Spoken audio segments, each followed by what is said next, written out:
যে মাছগুলো ধরা হয়েছিল সেগুলো এনে বাড়ির উঠানে সবগুলো মাছ ঢালা হয়েছে।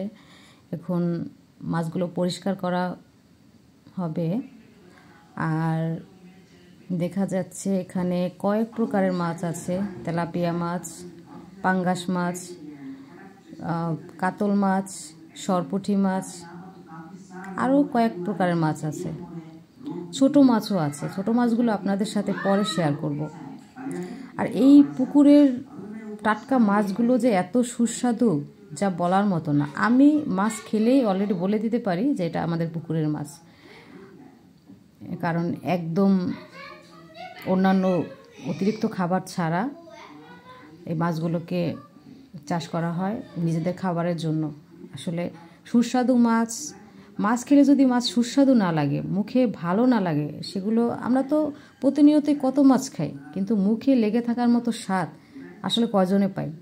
এগুলো একমাত্র বাড়ির পুকুরেই মাছেই কিন্তু পাওয়া যায়। আর